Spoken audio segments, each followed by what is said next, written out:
Welcome back to clean news MP. चलिए देखते हैं मध्य प्रदेश की 25 फटाफट बड़ी खबरों को। इससे पहले आप न्यूज को कहां से देख रहे हैं, हमें कमेंट में बताना बिल्कुल ना भूलें। साथ ही हमारे फेसबुक पेज को भी फॉलो करें। फेसबुक पेज का लिंक डिस्क्रिप्शन में दिया गया है। पुरानी पेंशन बहाली पर बड़ी अपडेट। शिक्षकों में बड़ा आक्रोश। 1 मई को भोपाल में बड़ा महासम्मेलन। मध्य प्रदेश में पुरानी पेंशन बहाली की मांग एक बार फिर से तेज हो गई। प्रदेश के शिक्षकों का आक्रोश फिर से बढ़ने लगा है। 1 मई अंतर्राष्ट्रीय मजदूर दिवस को आजाद अध्यापक शिक्षक संघ ने भोपाल में बड़ा महासम्मेलन बुलाया, जिसमें सीएम शिवराज सिंह चौहान भी आमंत्रित किए गए। इससे पहले वे ध्वज यात्रा निकालेंगे, जो विदिशा के श्री गणेश मंदिर से शुरू होगी और करीब 4 दिन में भोपाल पहुंचेगी। दरअसल आगामी चुनाव से पहले प्रदेश के 2.87 लाख शिक्षकों ने अपनी मांगों को लेकर शिवराज सरकार के खिलाफ मोर्चा खोल दिया है। 27 अप्रैल को 21,000 परिवारों को गृह प्रवेश कराएंगे सीएम शिवराज सिंह चौहान। प्रधानमंत्री आवास योजना के तहत मुख्यमंत्री शिवराज सिंह चौहान 27 अप्रैल को 1 लाख से अधिक हितग्राहियों को हित लाभ वितरित करेंगे। वे 21,000 परिवारों को गृह प्रवेश कराएंगे और 30,000 से अधिक आवासों के लिए भूमि पूजन करेंगे। कार्यक्रम भोपाल के कुशाभाऊ ठाकरे अंतर्राष्ट्रीय सम्मेलन केंद्र में आयोजित होगा। इस मौके पर सिंगल क्लिक से 50,000 हितग्राहियों के बैंक खाते में 500 करोड़ रुपए जमा कराए जाएंगे। इन आवासों की लागत 3900 करोड़ रुपए है। उधर प्रदेश के सभी नगरीय निकायों में भी कार्यक्रम आयोजित होंगे, जिनमें क्षेत्रीय जनप्रतिनिधियों सहित नागरिक और लाभार्थी मौजूद रहेंगे। बड़वानी जिले में पहली बार आयोजित हुई राज्य सेवा मुख्य परीक्षा। 145 परीक्षार्थी हुए शामिल। मध्य प्रदेश राज्य सेवा मुख्य परीक्षा 2020 का आयोजन शहीद भीमा नायक शासकीय स्नातकोत्तर महाविद्यालय बड़वानी के परीक्षा केंद्र पर रविवार को किया गया। क्षेत्र के 145 परीक्षार्थी परीक्षा में शामिल हुए। परीक्षा के सुचारू संचालन के लिए केंद्रीय परीक्षा समिति का गठन किया गया, जिसमें केंद्राध्यक्ष डॉक्टर NL गुप्ता, सह केंद्राध्यक्ष डॉक्टर प्रमोद पंडित, वीक्षक डॉक्टर जयराम बघेल, डॉक्टर अर्चना सिसोदिया, डॉक्टर प्रीति बाला भार्गव, डॉक्टर प्रोफेसर कमलेश श्रीवास्तव रहे। सह केंद्राध्यक्ष डॉक्टर प्रमोद पंडित ने बताया कि परीक्षार्थियों के लिए आयोग ने प्रतिबंधात्मक सामग्री की सूची जारी की। यह आकाशवाणी का ग्वालियर केंद्र है। 1 मई से रोज सुनाई नहीं देगी ये आवाज।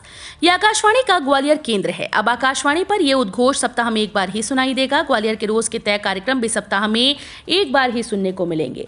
ग्वालियर आकाशवाणी के सुबह से लेकर शाम तक के स्थानीय कार्यक्रम ग्वालियर से प्रसारित न होकर भोपाल से प्रसारित होंगे।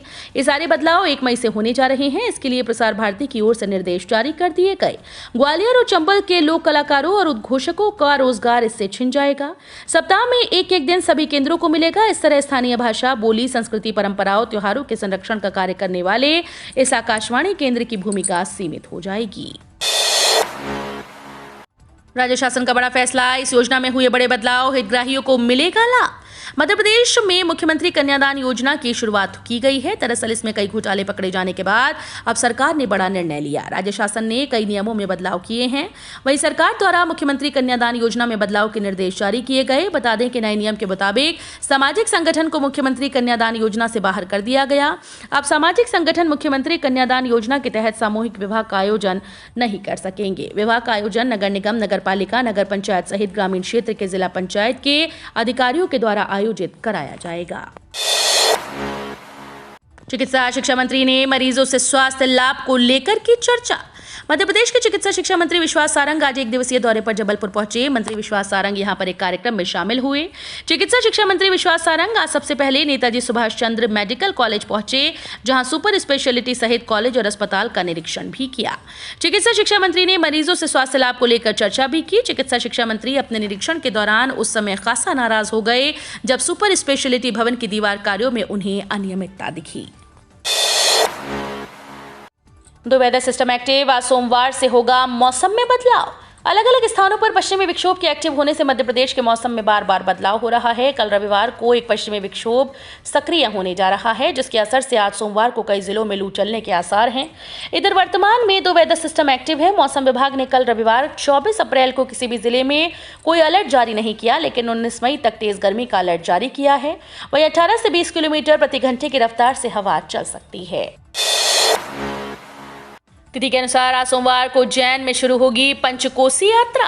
वैशाख मास के कृष्ण पक्ष की दशमी तिथि पर आज सोमवार को पंचकोसी यात्रा का विधिवत शुभारंभ होगा। श्रद्धालु धनिष्ठा नक्षत्र के विशिष्ट योग में सुबह पटनी बाजार स्थित श्री नाग चंद्रेश्वर मंदिर से बल लेकर यात्रा की शुरुआत करेंगे। यात्री 5 दिन में 118 किलोमीटर की पदयात्रा कर नगर के 4 द्वारों पर स्थित द्वारपालों का पूजन करेंगे। वैशाख कृष्ण अमावस्या पर यात्रा का समापन होगा।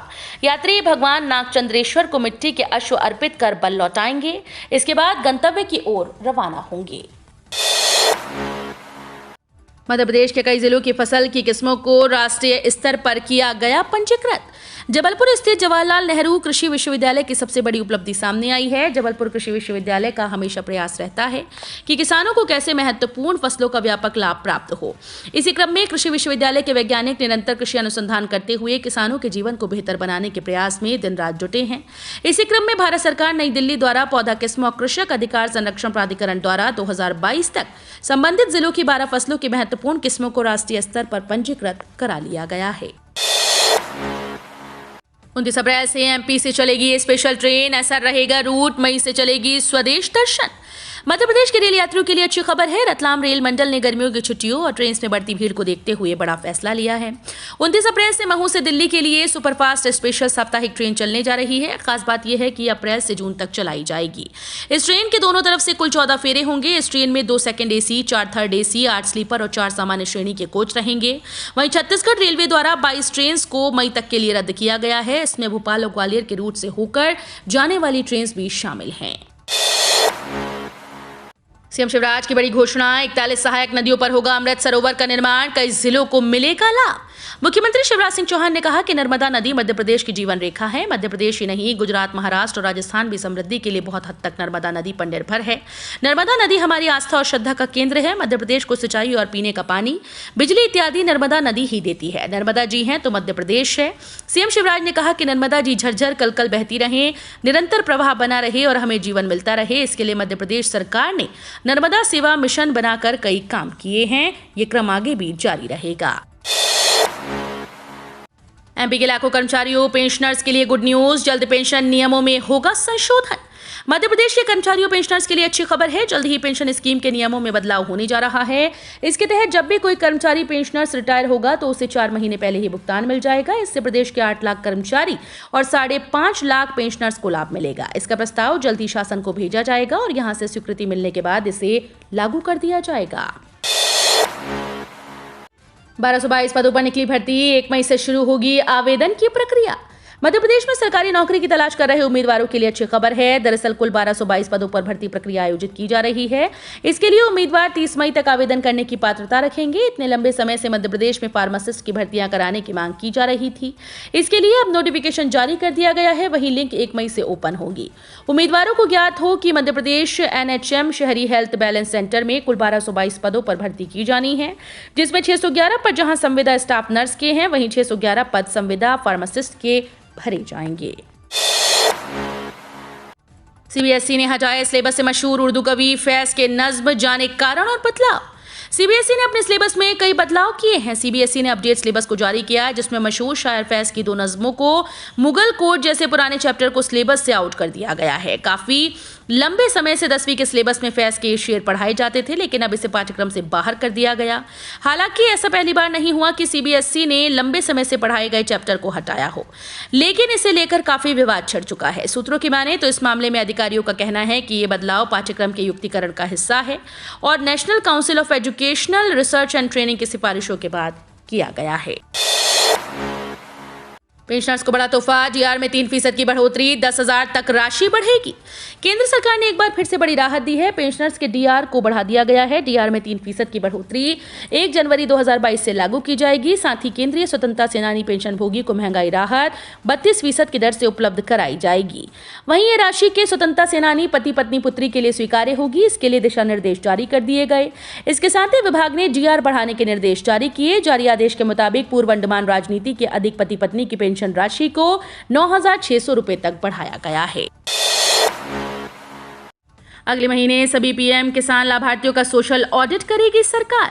करोड़ों किसान प्रधानमंत्री किसान सम्मान निधि की 11वीं किश्त का इंतजार कर रहे हैं। इसी बीच बड़ी अपडेट सामने आई। दरअसल 11वीं किश्त से पहले पीएम किसान योजना में कई बड़े बदलाव किए गए हैं। वहीं दस्तावेज अपडेट न करने वाले किसानों को इस बार बड़ा झटका लग सकता है।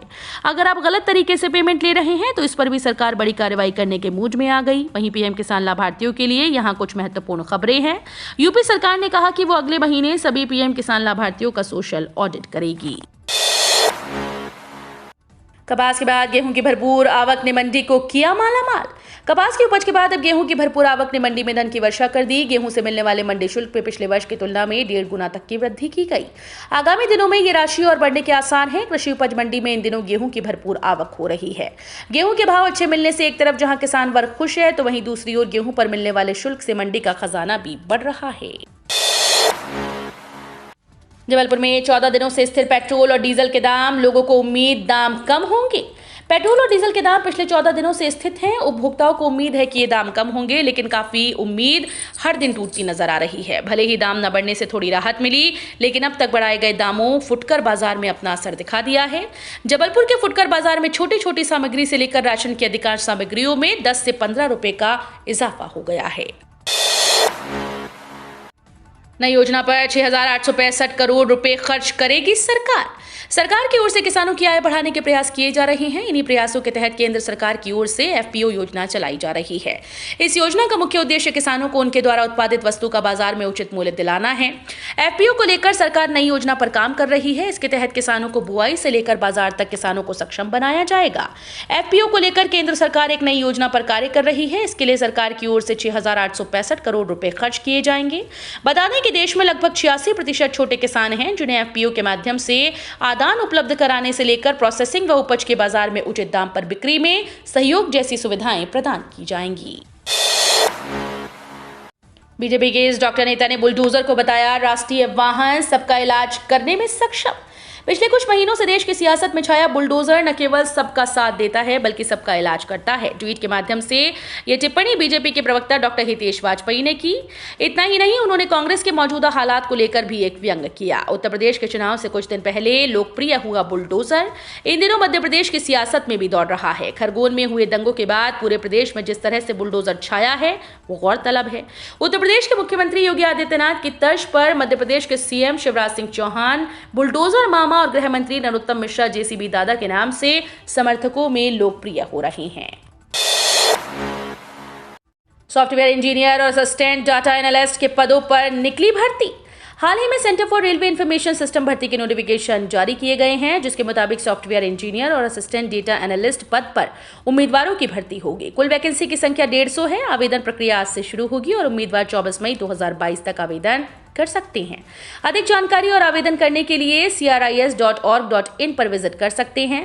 सॉफ्टवेयर इंजीनियर के पद पर कुल 140 वैकेंसी हैं, तो वही असिस्टेंट डेटा एनालिस्ट के पद पर कुल 6 वैकेंसी। उम्मीदवार ऑफिशियल वेबसाइट पर जाकर आवेदन कर सकते हैं। ट्रूकॉलर के फीचर में हुआ बदलाव, अब नहीं उठा पाएंगे यूजर से सुविधा का लाभ। हाल ही में ट्रूकॉलर ने अपने एक फीचर को बंद करने की घोषणा कर दी, जो इसके यूजर्स के लिए एक बुरी खबर हो सकता है। 11 मई 2022 के बाद में यूजर्स ट्रूकॉलर के जरिए कॉल रिकॉर्ड करने की सुविधा का फायदा नहीं उठा पाएंगे।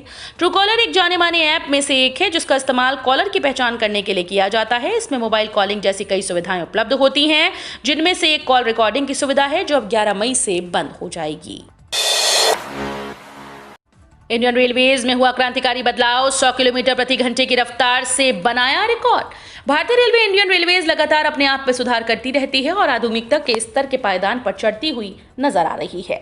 इस बात से तो सभी अवगत हैं कि भारतीय रेलवे को सबसे अधिक मुनाफा मालवाहक यानी मालगाड़ी से होता है, और इस बार भारतीय रेलवे ने अपनी आधुनिकता का स्तर मालवाहक में दिखाया। दरअसल रेलवे ने पहली बार 100 किलोमीटर प्रति घंटे की रफ्तार से डबल स्टैक कंटेनर ट्रेन चलाकर इतिहास रच दिया है। इस ट्रेन का वीडियो सोशल मीडिया में बड़ी तेजी से वायरल हो रहा है। गर्मी इतनी कि ट्रेन के एसी भी हो रहे फेल, यात्री परेशान। भोपाल से गुजरने वाली 6 ट्रेन के किसी न किसी कोच के एसी सीजन में फेल हो चुके हैं। साल दर साल इस तरह की घटनाएं बढ़ रही हैं। इसका खामियाजा यात्रियों को भुगतना पड़ रहा है। एसी फेल होने के बाद कोच में आए दिन यात्री हंगामा कर रहे हैं। काफी फजीहत के बाद ट्रेन के कोच बदले जाते हैं, तब जाकर कहीं यात्रियों को राहत मिलती है। रेलवे एसी श्रेणी के कोचेज में आने वाली तकनीकी खामियों को दुरुस्त नहीं कर पा रहा। गर्मी में हर वर्ष इस तरह की नौबत बन रही है। अब मध्य प्रदेश में प्री नर्सरी और केजी स्कूल चलाने के लिए लेनी होगी मान्यता। मध्य प्रदेश में प्री नर्सरी, नर्सरी, केजी कक्षाएं संचालित करने के लिए मान्यता लेनी जरूरी है। राज्य सरकार ने शाला पूर्व शिक्षा नीति 2022 लागू कर दी। अब बगैर मान्यता के ये केंद्र चलते पाए गए तो संचालकों के खिलाफ कानूनी कार्रवाई की जाएगी। तो ये थी आज की 25 फटाफट बड़ी खबरें। अगर आपको न्यूज पसंद आई हो तो वीडियो को लाइक और शेयर जरूर करें। धन्यवाद।